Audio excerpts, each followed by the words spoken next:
Inside your computer, there's this incredible high-speed ballet happening every single second.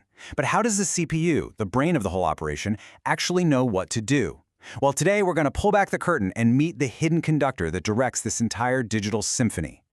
So let's jump right in. We already know a CPU has some seriously powerful components.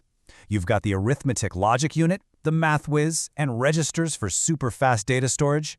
But who tells them what to do? Who's actually running the show? I want you to think of it like a high-tech orchestra. The ALU, the registers, the bus connecting everything, they're all virtuoso musicians, instruments tuned and ready to go. But without a conductor and some sheet music, all you've got is, well, silence. Just a bunch of untapped potential. The whole thing starts with understanding the language the hardware speaks. This is the score for our digital orchestra. And here's the absolute bedrock of all computing. Every single thing your computer does, from opening an app to rendering a video, boils down to a very specific sequence of ones and zeros. It's the only language the hardware truly understands, machine language. So this entire vocabulary of commands, every single action a processor knows how to perform, has a formal name. It's called its Instruction Set Architecture, or ISA for short. It's literally the dictionary of every word the CPU can comprehend. Okay, this is a super important point. Machine language uses binary, right? Ones and zeros. But its meaning isn't natural like math is. It's a completely invented code, just like Morse code or ASCII. Engineers basically decided, hey, let's make this pattern of ones and zeros mean add, and that pattern mean move data.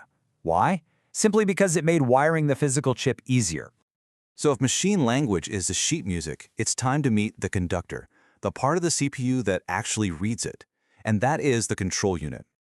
Now, every conductor needs to keep time, and the control unit has something called a stepper. You can just think of it as a ridiculously fast metronome. For every single tick of the computer's main clock, the stepper sends out a pulse, perfectly timing each tiny step of an operation. And to keep its place in the music, the control unit uses a couple of special registers. First, there's the program counter, which is like a bookmark. It always points to the memory address of the very next instruction. Then you have the instruction register, which holds the current instruction while the CPU is actually working on it. All right, so let's see how this all comes together. We're going to follow one single command on its journey, and it all starts with what's known as the fetch cycle. So fetching the next line of music or the next instruction from memory is this precise three-step dance. And every single step is perfectly timed by that stepper we were just talking about. Step 1. The control unit looks at the program counter to get the address of the next instruction. But here's where it gets really clever. At the exact same time it's sending that address to memory, it's also calculating the address of the instruction after that one. It's always thinking one step ahead to save time. Step 2. The system uses that address to go and grab the actual instruction byte from RAM. That little packet of ones and zeros is then immediately brought into the CPU and loaded into the instruction register. And finally, step 3. Remember that next address it calculated back in step 1? It's now officially written into the program counter. The bookmark has moved forward, and the CPU is ready to fetch the next command the instant this current one is done. Okay, so the instruction has been fetched. It's sitting there in the instruction register.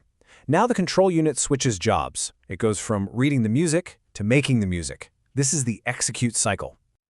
Those ones and zeros in the instruction register are now decoded. You can think of them as a pattern of little switches that get flipped, activating the exact electrical pathways needed to carry out the command.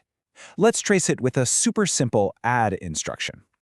So for an instruction that says add the number in register 1 to the number in register 0, the execution is also a neat three-step process, all directed by our conductor, the control unit.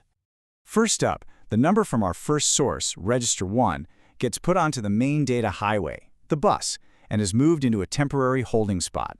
It's basically a little scratch pad to keep things organized. Next, the number from register 0 is sent to the ALU.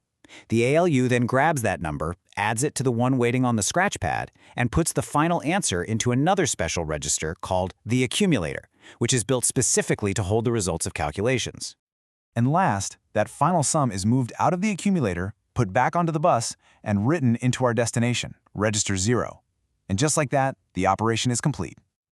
So that whole process, fetch then execute, is amazing, but it's not a one-time thing. Not even close. This cycle is the actual fundamental heartbeat of the entire computer.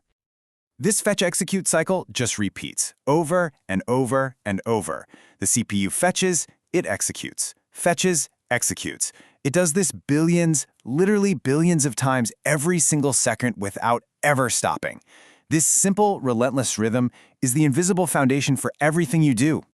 And that just leaves us with this one kind of mind-blowing thought. If every complex piece of software, every beautiful video game is all just broken down into this incredibly simple sequence, fetch a tiny instruction, then execute it, what does that tell us?